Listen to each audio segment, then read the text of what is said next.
love to start off with how you got involved with this project and what motivated you to want to work on it. Well, the script, you know, I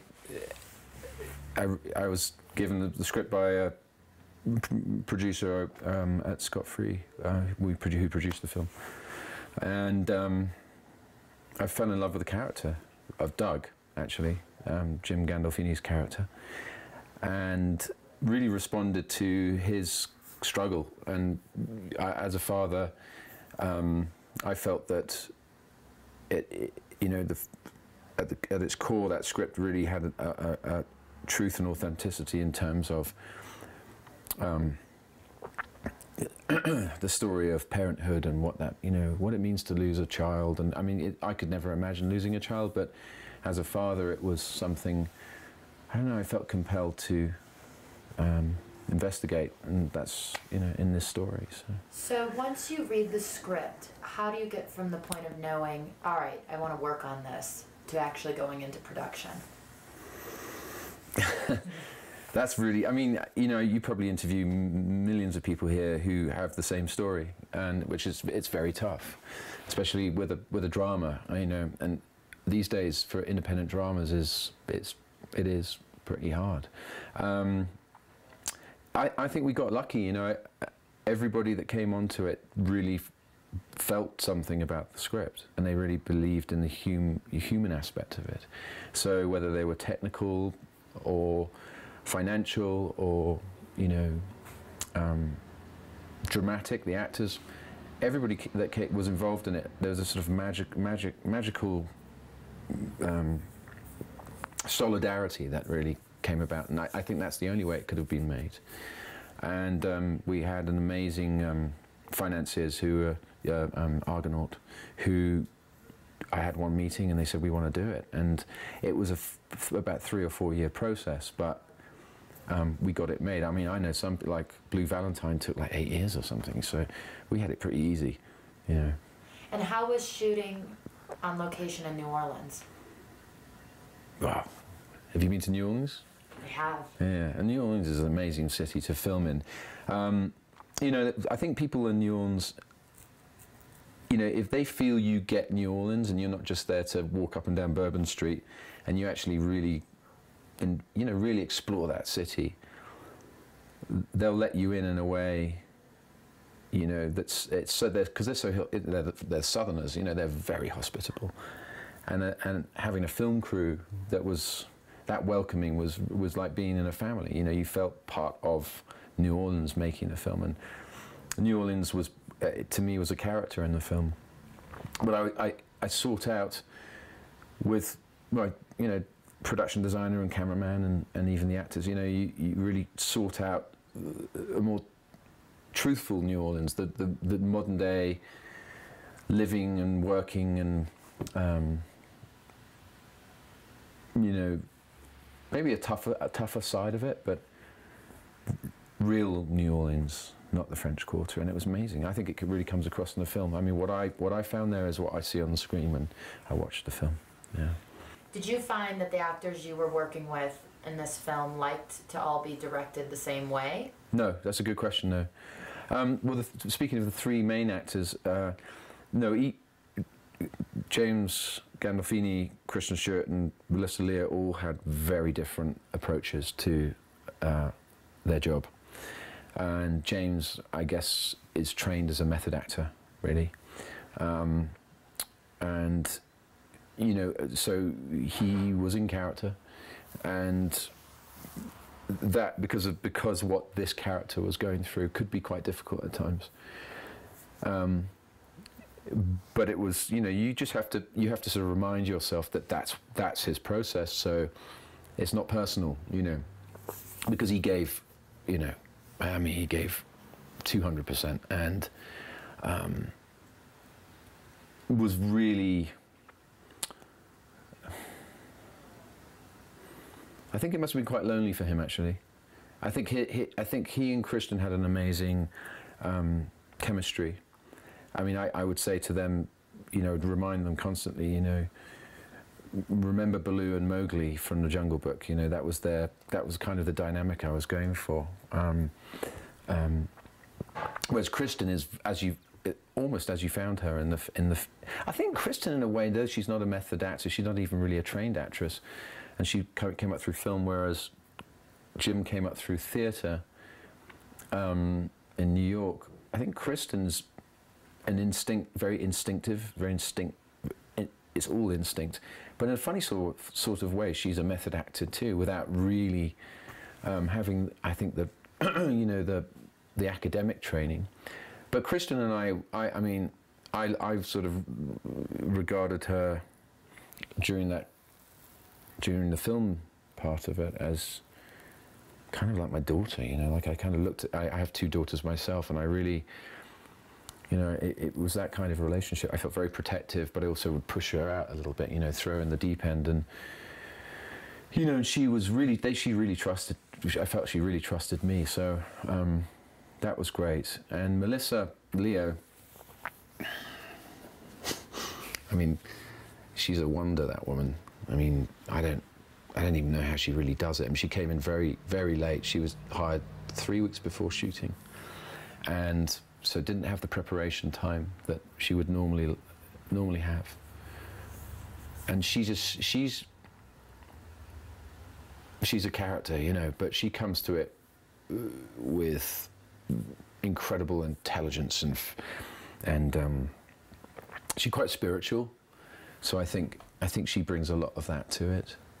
But she loves to work, so she might do something very intense and be crying, or you seem very upset in a scene, but immediately after she'd go to light a cigarette and she'll be laughing with the crew. So she mucks in, she's part of the crew, So it was interesting. I mean, 3 characters is not that much to deal with, 3 actors, but yeah, it was great. I learnt a lot, and to watch them in scenes, all 3 of them together in the blocking or on-set rehearsal was really fantastic, because well, it was like a little family. It was like they were like mother, father, daughter. Yeah, it was really great. You mentioned that Melissa came into it a bit late. Now, did you have more time to prepare with James and Kristen? What sort of conversations did you have before you got to set? Well, James and I met like 2 years before we started filming, so and he was doing other things, and we met from time to time, and he was very big on script, and he had a lot of notes, and I tried to, as much as possible, acknowledge those notes in the shooting draft.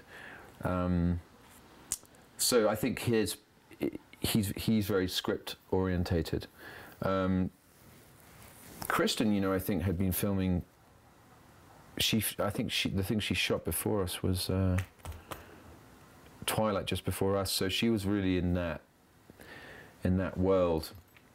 And when she came on, I mean, I had about 2 weeks with them, I think, but we didn't rehearse that much. I would talk more when we discuss loss and grief, and also marriage. And with Kristen, I had discussed the nature of the character as a child, and a damaged child, and somebody who couldn't trust. And she went out with an amazing local stripper called Gabby, who's worked at the Hustler Club. And Gabby kind of showed her the ropes and trained her on a pole, though you don't really see that in the film. She's in the background. It was just good to get her up on a stage and get her meeting the other girls, all the girls around town, So Kristen, really did her work there, I think. But Kristen had a very sort of...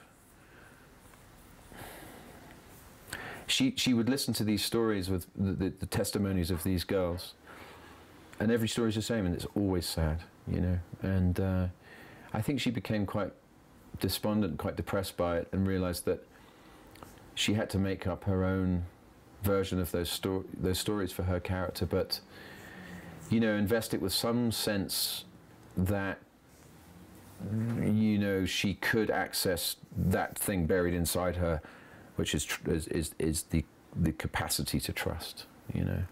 So it was quite difficult for her, I think. I mean, she was 18, I think, when we were shooting, just 18. That's a lot for a kid to take on, And Melissa, well, we had an actress before Melissa, who was hired, you know, I mean, maybe even 5 or 6 months before. And I never really had any contact with her after we hired her, and she's a very good actress. I mean, I love this actress, but she pulled out 3 weeks before. So, and Melissa had always been on my mind right from the beginning. So, and Frozen River had come out during that time, and people obviously were really reacting to Frozen River, and you know, I just said to the producers, "What about Melissa Leo?" And they were like, "Great, you know, would she do it?" I called Melissa, and she was in, you know. So Melissa, no prep. I met her like 5 days before the shoot.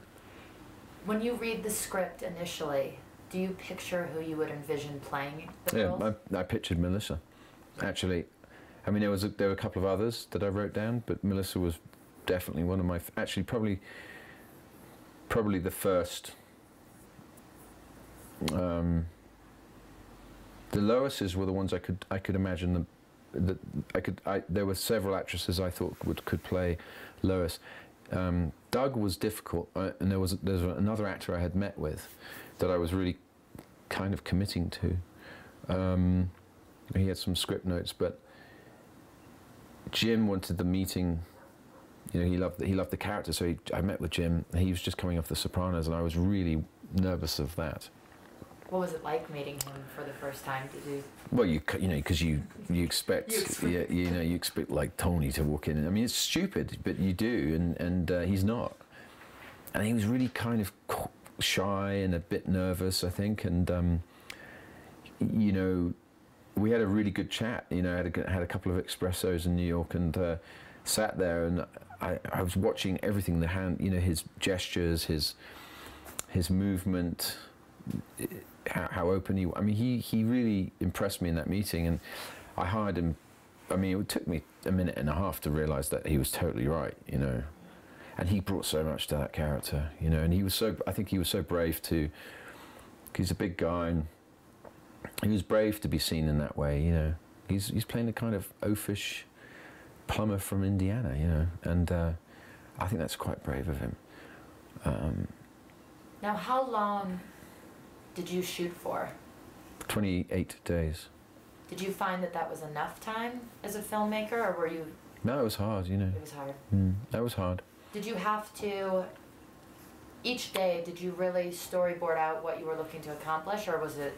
Certain scenes, you know, I would do thumbnails, say in the strip club, when they first meet. It felt right to, for some reason I felt that was quite an important thing to storyboard. But I didn't. It was just about beats more than anything else. And I normally in my work do use storyboards.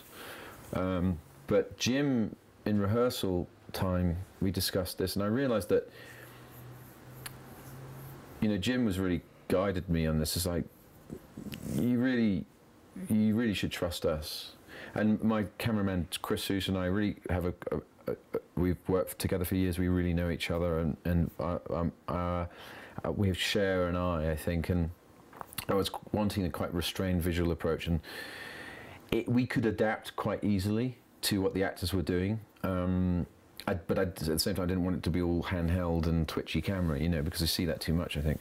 I wanted it to be quite formal at times, and it wasn't really that. It wasn't really that difficult. So the actors would come on set, and then we'd rehearse on set for maybe an hour on a bigger scene, and you know, you'd learn something new every time. And so I eventually just stopped worrying about storyboards, and much more interesting things started to happen. But that's because Chris and I think, had the confidence in each other, and then we could adapt very quickly. And it was very simple scenes, really, you know.